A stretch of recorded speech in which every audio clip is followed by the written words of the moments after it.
Kabul bomb. Afghan leader condemns cowardly attack. Media playback is unsupported on your device. Media caption: a huge crater formed outside the German embassy in Kabul. President Ashraf Ghani of Afghanistan has condemned a massive bomb attack in the capital Kabul, which killed at least 90 people, as cowardly. A suicide attacker detonated a bomb hidden inside a tanker truck close to the heavily protected diplomatic area during the morning rush hour. Some 400 people were injured by the blast, which left a deep crater. No group has said it carried out the attack, but Taliban militants denied being involved. Recent bomb attacks in Kabul have been claimed either by the Taliban or so-called Islamic State, IS.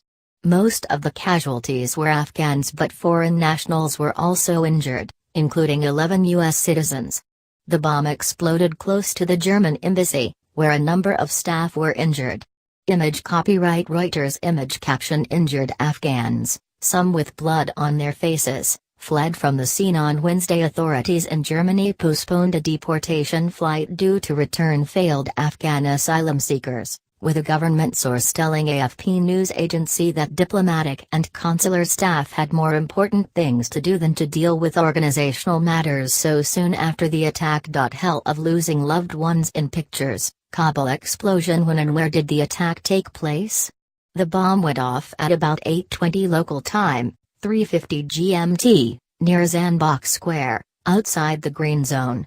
Reports vary as to the kind of vehicle used to deliver the bomb, either a water or sewage tanker.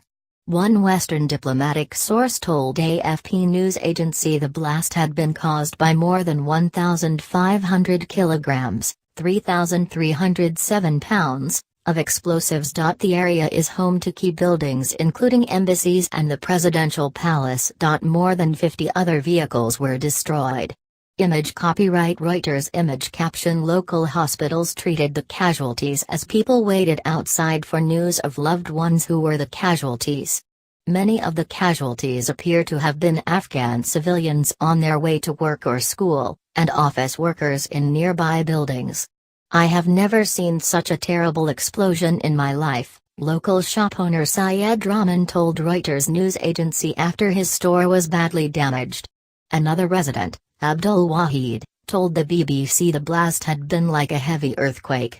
Media playback is unsupported on your device. Media caption: Bxtajudin Suresh was a passenger in the car with Mohammed Nazir when bomb exploded. Those injured or killed in the attack included Mohammed Nazir, a driver for BBC Afghan for more than 4 years, who died in the blast.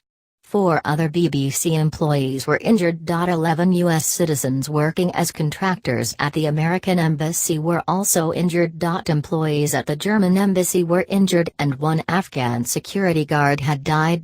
Aziz Naveen, a staff member of Afghanistan's Tolo news agency, was killed. A Tolo journalist also said some of the victims were from the Roshan mobile phone company, but this has not been confirmed. 2 Japanese embassy staff members were slightly wounded. Several countries including France and Turkey also reported damage to their embassy buildings. Mohammed Nazir. The BBC has been reacting to the death of its Kabul driver, Francesca Unsworth, BBC World Service Director. It is with great sadness that the BBC can confirm the death of BBC Afghan driver Mohammed Nazir following the vehicle bomb in Kabul earlier today, as he was driving journalist colleagues to the office.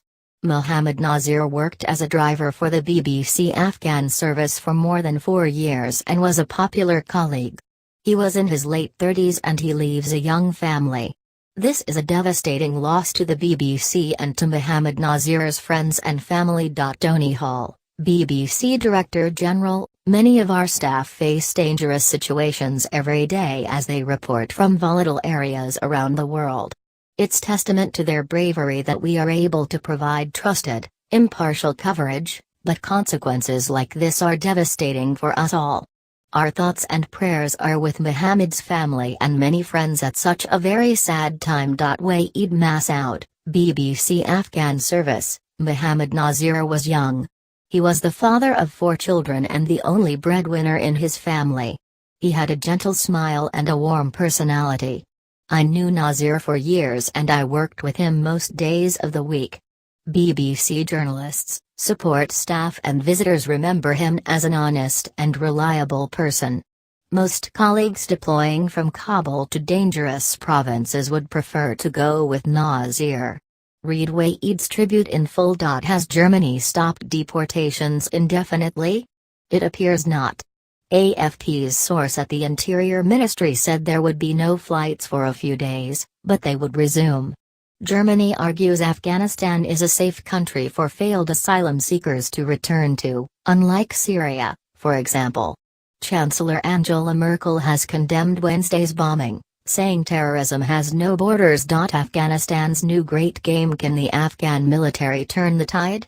Image copyright AFP. Image caption. Afghans in Berlin protested against deportations outside the Afghan embassy on Wednesday. U.S. President Donald Trump has condemned the attack, which occurred during the holy month of Ramadan, underscoring the barbaric nature of the terrorists who are enemies of all civilized peoples, the White House said. Others including India, Pakistan and Pope Francis have also condemned the attack, with UN Secretary-General Antonio Guterres expressing abhorrence at the bombing. Who could have been behind the attack?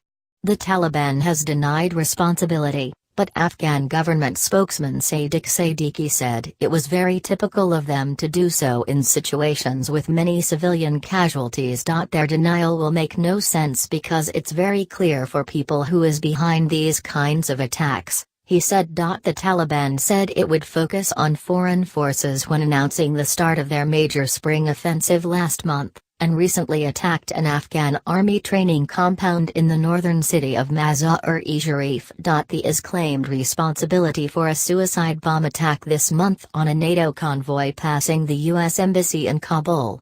At least 8 civilians were killed. It has made no comment so far on the latest attack. The U.S. has about 8,400 troops in Afghanistan, with another 5,000 from NATO allies. The Pentagon has reportedly pressed President Donald Trump to send thousands more troops back to the country to try to counter gains by the Taliban. More than a third of Afghanistan is now said to be outside Afghan government control.